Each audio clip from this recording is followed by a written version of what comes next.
नमस्कार मैत्रिणींनो, साचीज मॉम किचनमध्ये तुम्हा सर्वांचं स्वागत आहे। आज आपण 3 भाज्या घोटून केलेली गरगटी भाजी बनवणार आहोत। तुम्ही जर माझ्या चॅनलवर नवीन असाल तर माझ्या चॅनलला लाईक करा, शेअर करा, सबस्क्राइब करा। चला तर मग जास्त वेळ न घालवता रेसिपीला सुरुवात करूया। साहित्य पाहूया।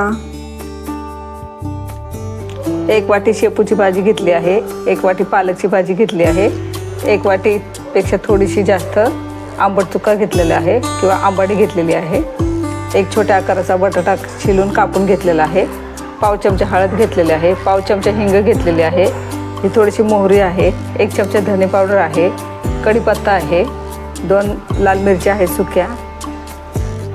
वाटणासाठी मी 4 मिरच्या घेतल्या आहेत हिरव्या, अर्धा चमचा जिरे घेतलेला आहे, 10-12 लसूण पाकळ्या घेतलेला आहे, 1 छोट्या आकाराचा टोमॅटो कापून घेतलेला आहे।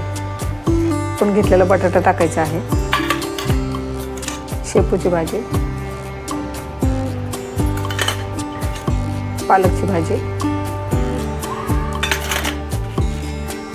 आंबाडीची भाजी, कापून घेतलेला टोमॅटो। आता आपण याच्यात थोडंसं पाणी टाकून शिजवून घेणार आहोत 2-3 शिट्ट्यांमध्ये। तुम्हाला शेंगदाणे हवे असतील तर तुम्ही शेंगदाणेही या टायमाला तुम्ही टाकू शकता। थोडंसं पाणी टाकायचं आहे, पाणी थोडंच टाकायचं, जास्त नाही टाकायचं। 1 ग्लास टाकलेला आहे मी पाणी। आता हे झाकण लावून 2-3 शिट्ट्या करून घेऊया आपण। आपल्या भाजीला दाटसरपणा येण्यासाठी मी 1 मध्यम आकाराचा बटाटा टाकलेला आहे। तुम्हाला बटाटा नको असेल तर तुम्ही मुगाची डाळ किंवा तुरीची डाळ ही टाकू शकता। आपण भाजीसाठी 1 वाटण करून घेणार आहोत। 4 घेतलेल्या मिरच्या थोड्याशा 2 तुकडे करून घेतलेले आहेत त्यांचे, आणि लसूण आणि जिरं। तुम्हाला हिरवी मिरचीमध्ये लसूण करायचं तर तुम्ही मसाल्यामध्येही करू शकता। आता हे आपण मिक्सरमध्ये फिरवून घेऊया। मिक्सरमध्ये असं ओबडधोबड वाटून घेतलेलं आहे।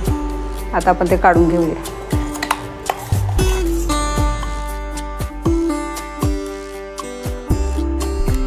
दोन शिट्ट्या करून झालेल्या आहेत।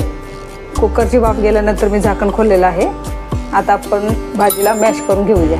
तुमच्याकडे मॅशर नसेल तर तुम्ही ग्लासाने किंवा तांब्यानेही मॅश करू शकता। भाजी मॅश करून झालेली आहे आपली। कढई ठेवलेली आहे, त्यामध्ये मी 1-1.5 पळी तेल टाकलेलं आहे छोटी। आता आपण मोहरी टाकूया। मोहरी चांगली तडतडल्यानंतर आपण 2 सुक्या लाल मिरच्या टाकणार आहे, थोडासा कढीपत्ता, हिरवी मिरची, लसूण आणि जिऱ्याचं वाटण टाकूया। बारीक गॅसवरती छान परतून घ्यायचं आहे। हे परतून झाल्यानंतर आपण हिंग टाकणार आहोत,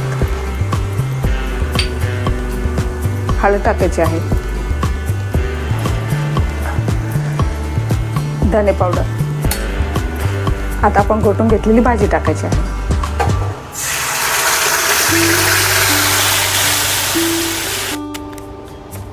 चवीनुसार मीठ टाकायचं आहे। तुम्हाला भाजी जास्त आंबट आवडत असेल तर तुम्ही आंबाडीचे प्रमाण वाढवू शकता किंवा चिंचही टाकू शकता। आता ही छान उकळून घ्यायची आहे। आपली पौष्टिक गरगटी भाजी तयार आहे। अशाच नवनवीन रेसिपी पाहण्यासाठी माझ्या चॅनलला लाईक करा, शेअर करा, सबस्क्राइब करा। पुन्हा भेटूया एका नवीन रेसिपी सोबत। तोपर्यंत पौष्टिक खा आणि मस्त रहा। धन्यवाद।